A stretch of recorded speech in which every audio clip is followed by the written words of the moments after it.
How would you feel if your nation issued you a citizen's ID card and there was the potential that that ID card would contain the numbers 666?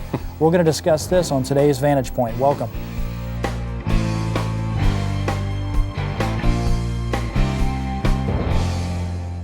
Vantage Point is brought to you by American Vision. For more information on today's show, check out God and Government, the 3-volume series by Gary DeMar. You will find it at AmericanVision.com. Gary DeMar, Joel McDermott. Tell us, Joel, what is going on in Greece, and what about these ID cards? Well, I've read a little bit on this idea that they're having a call for citizen cards, and I don't know what all the laws are in relation to that, but in response to this, the Church of Greece, which is the majority church in Greece, it's a state church, it's in league with the state, and there's a history behind that, has adamantly come out and said, whatever you do with these cards, make sure that in no way, shape, or form is the number 666 identified with it. And they're so scared, and they actually use the word Antichrist, which is not associated with the number 666 in the Bible, but that's a whole different issue. We've done shows on that before. But some of them actually come out in the past against barcodes, and it's just like all the superstition we hear over here in regard to dispensationalism. Anytime the number 666 is stuck on something, or even can be construed as sticking on something like Ronald Wilson Reagan's name or anything like that, somebody's fearful of it and calling for it. But except in this case, the church itself, which is a state agency essentially, is saying, let's not do this. Now, there are a lot of issues here we could talk about. But one of them is of course, the idea that 666 is still important to the church. Another one is the alliance between the church and the state, which is wrong. The state is paying the salaries of the clergymen. But then there's also this fact that the church is actually getting involved in politics. Now that's an interesting issue. But when they speak out on a political issue, several things can go by. But when they finally decide to speak out on a political issue, it's this. 666 might appear on my cereal box, and so, let's have a state mandate against that. Mm-hmm. What blows me away about this is the fact that they've, in collusion with the state, and not just the Greek state, but the European Union, have already given away so much that is unchristian, that is ungodly, and one of them is an example I have right here. This is a letter from the Archbishop, I believe, of the Greek Church, the Orthodox Christian Church of Greece. And this was written in 2005 to the President of the European Commission. And he's praising the Lisbon Treaty, which of course was essentially a European Union constitution, was a great centralizing act for the European nation. And he praises this. And I just read a quote here, if you'll bear with me.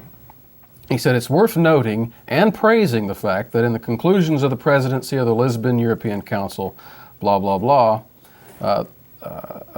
special emphasis is given on the, quote, modernization of the European social model through investment in man and in the construction of an active welfare state. This aim is an important and integral part of the Christian perception of society, which has its roots in the teaching of Jesus Christ and his disciples." That's the viewpoint of the Greek church, that on the one hand they're crying out about the fact that the 666 may appear on an ID card. The other hand, they're saying the welfare state and socialism is the Christian ideal for society. Which, by the way, the whole number of 666 in Revelation chapter 13 deals with the whole issue of buying and selling. Being controlled by the state. Exactly. Now, this is what I was trying to set up, this great hypocrisy going on here, that while they're decrying the number 666, if it were even still relevant, they're essentially praising the system of 666 behind it. Mm. So we don't want anything to say Antichrist, but it can be Antichrist. Mm-hmm. And they don't see that problem. Socialism is not Christian principle, it's just the opposite. And a lot of evangelicals and fundamentalists in the United States don't get it either. That right. We've talked in other shows about how the Christians have kind of capitulated to the socialist state, and please don't cut my Medicare, don't cut my Social Security, I want this, and want this, and yet they have adopted, I don't want to say they have adopted this, the beast system, but they have certainly gotten some of it, and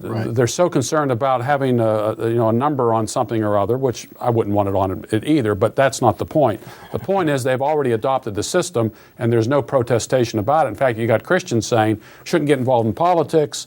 The politics is dirty. Jesus didn't get mixed up in politics. There's a separation between church and state, and yet each time they go to the polls, they're voting for the very system that they decry. I think you're right. That was the next step I was going to go to. What we're seeing here in microcosm in Greece is a symptom of the church that pertains to really the church universal. I shouldn't say universal, not the invisible church, but the church all around the world, global, especially in the United States, where you have pietism. You have the system where the really important things of the faith are the things I do in the church on Sunday. And outside of that, it's okay to be engaged in socialistic schemes like public schooling, like Social Security and Medicare and Medicaid and all those other things, and right down the line. And there's never this connection made between the ethics of the Bible, the ethics of, for example, the Ten Commandments, and how society ought to be structured. We turn a blind eye, or I should say the church at large turns a blind eye to those issues in society and accepts socialism as modern and as generous and benevolent. All the things Scripture outrightly condemns it is not. And of course, Greece recently teetering on financial disaster. Yeah, and that's interesting. You should bring that up. This is a more recent, that was 2005. This is more recently when the whole chaos hit in Greece. The spokesman for the church came out and said, the church is standing by you on trying to relieve the problems among the populace. We'll help feed and clothe what we can. He said, but the whole financial system as we know it, and I'm quoting from this article that showed up on, an energy news website, that the whole financial system as we know it today needs to be dismantled and new rules put in place. We need a new global financial architecture. They need global because they need support from everybody else. Exactly. They want more socialism is the answer. Yeah. Even though they recognize socialism in their state has caused this problem, they can't name it as that and condemn that because they have no other way to draw from other people's credit. And going back to this 666 of Revelation chapter 13, you got 90% of Christians send their children to Caesar's or to Nero Caesar's schools. Right. And so again, they bought into the educational system of 666 because it's my contention that the whole cry that this needs to be global is just more like the beast of Maybe Revelation. if we told Christians that this public schools were, in essence, like 666, that might wake them up. Yeah, but they'll say, well, not my school. My school's better. Everybody's school's better. Yeah, we always hear it's not it's the other person's school, and of course the other person is saying, the other person in their school is saying, not my school, it's your school. Right. And it's always interesting if you try to talk to someone about education, public education versus homeschooling. It seems to me that most people perceive that we go to the substance of the education first, and maybe because that's probably because of the great push in creation versus evolution, and that is an issue. But I say, look, I'm not talking about the content and the curriculum. I'm talking about the fundamental structure of the system is socialistic, and it ought not be. And how can you support taking money from someone else to pay for someone else's education in general is unchristian. So I go even further down to the root. I see an article here, at least one. Well, I'm sure maybe one or two. But this Greek church thing is just endemic of, or is symptomatic of the whole church completely ignoring all the problems in society from a biblical viewpoint and being exercised over some false eschatological view and being almost paranoidly superstitious about it, that if we reversed those things and we were able, it was one of the great things when I became a preterist that really began me down the path of really realizing what the Bible and Christianity were all about. Christianity was no longer a religion of fear of what's going to happen when this guy shows up on the scene or of a rapture or anything like that, to where the future essentially didn't matter. That was completely erased from my horizon. And I now had to ask the question, okay, well then, now what do I do? Now that the whole future is wide open to me as a Christian, how do I live my life? Well, then that drives you back to a biblical ethic, saving and frugality and hard work and honesty and all the things that the Ten Commandments are supposed to inspire in us to begin with. And when the church itself, especially when it's aligned with the state, is praising socialistic schemes like this and emphasizing the paranoid eschatological fears, that in itself is a departure from Christ. Not only is it not the teaching of Christ, it's just the opposite. And you can go back and look at the history of these revolutions of the 20th century. Where was the church? Where was the church speaking out in the early part of the 20th century? Where was the church speaking out in Germany? It wanted to protect its own little enclave, its own little structures and so forth. And then, of course, where is the church today speaking out? I think there are more people in the church speaking out today, but still, there are those people who say, we shouldn't be involved. Just got a long email from a guy today about, you should be doing this, and you should be doing that, and you should be doing this. And I wrote him back and said, look, American Vision was set up as an educational organization. That's what we're called to do. We're here to educate. And he doesn't understand that there are broader cultural, societal implications to the gospel. I'm waiting to see if he will email me back. But this is the same thing that's going on in the United States today, and we think that we are doing the will of God by coming out with these books and making these proposals about prophetic things when all of this is going on around us. That it's really disheartening. Mm-hmm. It's easy to get discouraged, no doubt about it. Yeah. And I think that's one of the things we are called to do, especially as post-millennialists that have an optimistic view of the future, is to see through the downtime, see through all of the negativity that's around us and some of the hate mail we get sometimes, and still have the integrity and the courage to continue to plan and develop a system of moving ahead.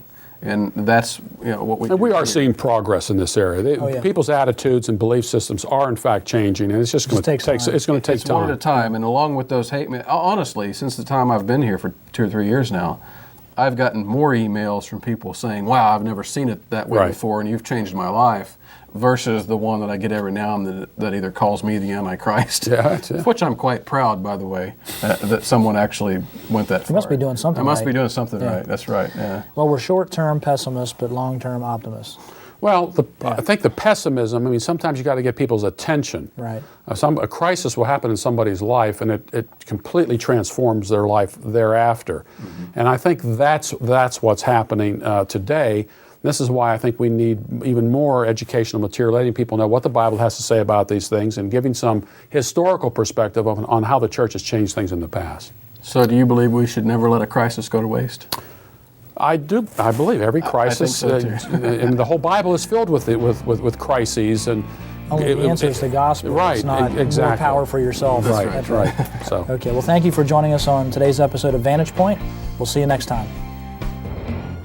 For more information on today's show, check out God and Government. In this 3-book series, Gary DeMar introduces you to America's true history, discussing the influence of Christianity upon the founding and development of America. He presents a practical approach to developing a biblical perspective of the elements of society, challenging us to re-implement the values and priorities that made America great. Its factual documentation makes it ideal for Christians seeking to discover the truth of America's heritage.